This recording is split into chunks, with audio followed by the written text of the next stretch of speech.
Good morning, it's November 7th, and this is To My Liberal Friends. From the river to the sea, Palestine must be free.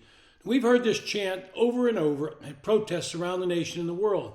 The protests seem to grow larger and larger, and left-wing organizations are fueling support for this as they take the side of Hamas in their terrorist activities. This has political implications here in the United States. From the day that Hamas terrorists slaughtered Israeli citizens and celebrated their actions, the United States government has sided with Israel. President Joe Biden is committed to supporting Israel, and the Congress is attempting to pass a bill to provide up to $14 billion in new aid to Israel. But over the past couple of weeks, it seems the political broadsides from the left are having an impact on the position of the United States. Led by activists like Congresswoman Rashid Tlaib, the Palestinian supporters, and by default those people support a terrorist group like Hamas, they're telling Joe Biden that they will remember in 2024, and this could cost him votes. Tlaib comes from the 12th Congressional District in Michigan. It has a very large Arab population, so her stance on Palestine would be very popular. But many recall that after 9/11, there was dancing in the streets in this congressional district. But Michigan is a swing state, and that is needed by both parties. And should this population sit out the election, then Biden could well lose the state. The Muslim vote has been a reliable Democratic vote over the years, but it may be changing. This has led to a subtle change in U.S. policy. Biden is now urging Israel to do a humanitarian ceasefire, and this has been rebutted by Israel. The U.S. policy still supports defeating Hamas, but seems to be equivocating. Secretary of State Antony Blinken went to Israel Friday and he delivered a mixed message. Defeat Hamas, quote, there cannot be and must not be a return to the pre-October 7th status quo, end quote. But pause the fighting and think about a two-state solution for Palestinians. Not tomorrow, not after the war, but today. I'm not sure what he's saying here, and I suspect he's not sure either. But I also believe that some in the Biden White House are getting concerned about the political impact of supporting Israel.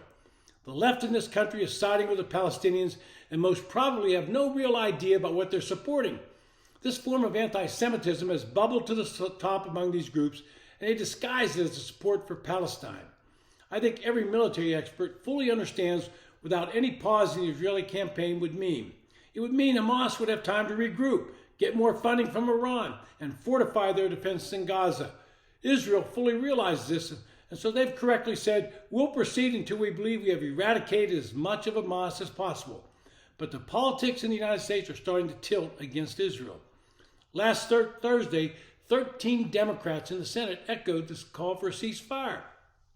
Senator Chris Murphy, Democrat from Connecticut, even advised Israeli military leaders to rethink their, quote, current operational approach. Not sure when Chris Murphy became a military expert.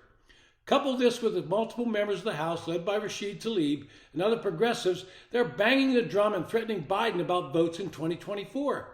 What's surprising to me is you don't see any of these protesters, and I would include those politicians and activists, condemning the terrorist attacks perpetrated by Hamas. You don't see any of them shrinking back as Hamas terrorists celebrated slaughtering innocent people. Instead, they now want some form of humanitarian protection for the people of Gaza. These are the same people who have harbored Hamas for the past 16 years. These are the same people that have allowed Hamas to rule Gaza for those years. Now, I suspect that Israel is losing the public relations battle the longer the conflict goes on. The protests seem to grow larger, and you have to know that someone behind the scenes is funding this action. Do you really believe that all of these people suddenly had a Palestinian flag in their closet? Does it look like the banners they're marching with are homemade? Now, I can tell you it's coming from that hard left, and George Soros' name keeps popping up. Now, according to reports that searched Open Society Foundation records, they found that Soros' grant-making network gave $13.7 million through the Tide Center, a left-wing group that sponsored several other nonprofits who have openly justified the Hamas attack. So I've said Biden and his advisors are getting nervous as this anti-Israel and anti-Semitic protests grow around the country.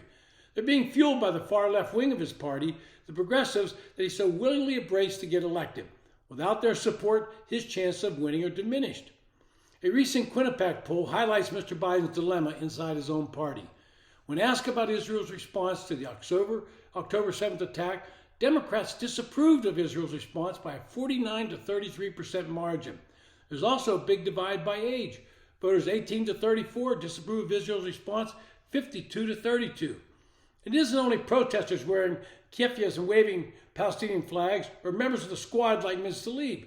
The Huffington Post reports that 51 Democratic National Committee employees signed a letter demanding that Mr. Biden publicly call for a ceasefire. But if you want to get down the real political facts and why Joe Biden seems to be equivocating on his positions, everyone knows that Iran is behind both Hamas and Hezbollah. It is Iranian money that supports these terrorists. But Biden cannot take on Iran because it would hurt him politically. How, you might ask?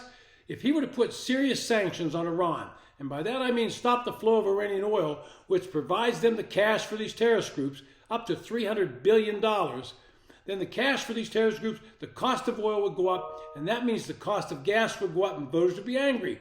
Joe Biden's put his political goals ahead of what is best for the United States and the world. This has been To My Liberal Friends. Thanks for listening.